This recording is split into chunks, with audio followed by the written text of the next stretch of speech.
OK, alors bonjour, mais merci pour l'introduction. Donc, je vais passer à ça tout de suite. Donc, moi, mon projet, en gros, s'intitule La voix de l'Alberta face à la crise canadienne et la loi sur les langues officielles de 1969. Euh, donc, oui. Donc, en gros, mon projet se concentre, juste pour une petite mise en contexte.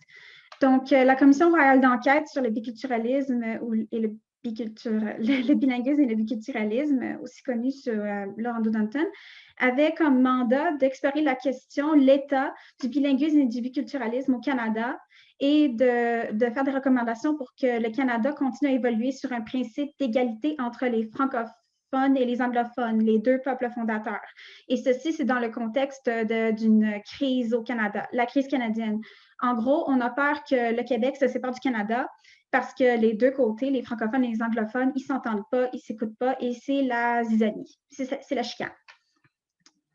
Donc, problématique avec l'objectif de cette recherche, c'était de mettre en lumière les réactions des journaux francophones et anglophones entre 1963 et 1969 par rapport à la crise canadienne et l'adoption de la loi sur les langues officielles et le début de la commission Laurent Danton en Alberta. Et ceci, c'est parce que, nous sommes dans les réactions des francophones franco-albertains et des albertains anglophones en général, cette question est très peu étudiée, leur réaction. Et aussi, il est important de voir les parallèles d'il y a 50 ans, 60 ans plus tôt, puisque nous sommes dans le contexte d'un renouvellement de la loi sur les langues officielles. Donc, juste une courte... donc, la méthodologie de la période, c'est une analyse de contenu, c'est qualitatif. Certains mots-clés, biculturalisme, bilinguisme, francophonie, là, sur les langues officielles. Et les sources principales sont, du côté francophone, c'est La survivance, qui devient le Franco-Albertain en 1967.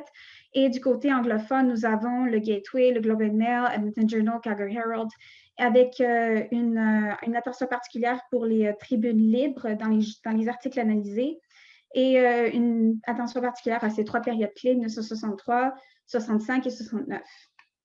Donc, nous pouvons passer aux résultats, certains résultats. Donc, du côté francophone, on voit que dès 1963, les concepts de bilinguisme et de biculturalisme sont très favorablement accueillis. Laura Danton est chaleureusement accueillie.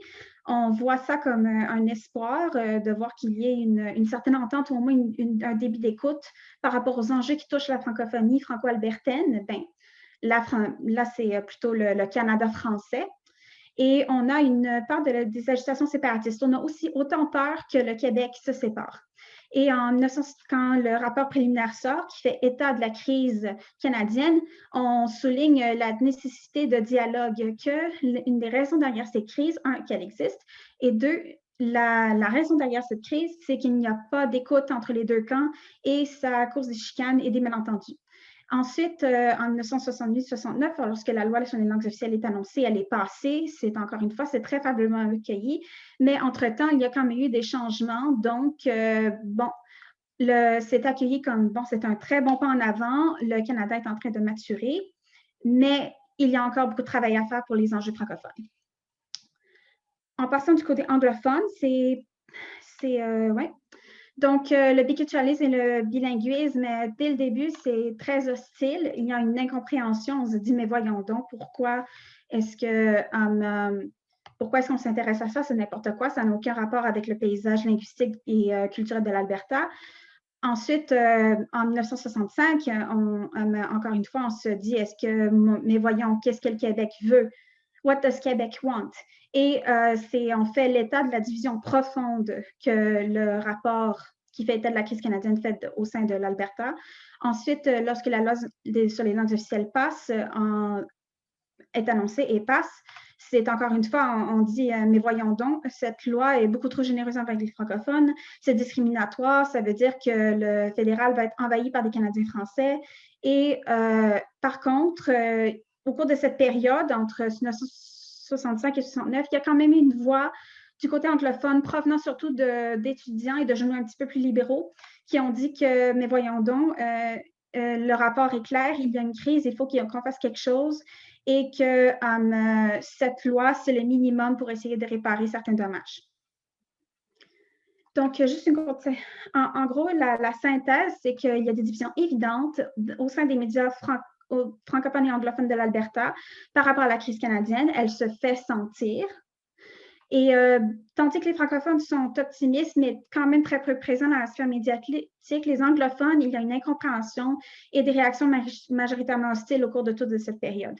Ce que les deux ont en commun, c'est une incompréhension de ce qui se passe au Québec, la Révolution tranquille et les changements sociaux qui se déroulent, et une inquiétude évidente vis-à-vis de l'unité du Canada. Et, bon, mêmes inquiétudes, mais différentes solutions parce que ces deux visions du Canada, le Canada français, le Canada anglais, qui sont en train de faire un clash. Donc, pourquoi est-ce que cette recherche est importante en conclusion? C'est que, bon, maintenant, ça fait 50 ans, 60 ans. Et la commission a été passée sous le principe d'étudier le biculturalisme, bilinguisme et de faire des recommandations pour établir l'égalité entre francophones et anglophones. Mais est-ce qu'elle a vraiment été atteinte? C'est encore questionnable. L'état du bilinguisme est encore c'est encore un sujet chaud. On questionne l'efficacité de la loi sur les langues officielles. Et donc, il est vraiment important de comprendre comment la loi est venue et comment est-ce qu'elle a été créée initialement pour comprendre ce qui s'est passé. Parce que, en fait, pour comprendre le passé, excusez-moi, pour comprendre le présent, il faut comprendre le passé. Et ceci est évident et que le sujet est encore chaud, puisque encore maintenant, on trouve dans l'actualité, par exemple dans Franco,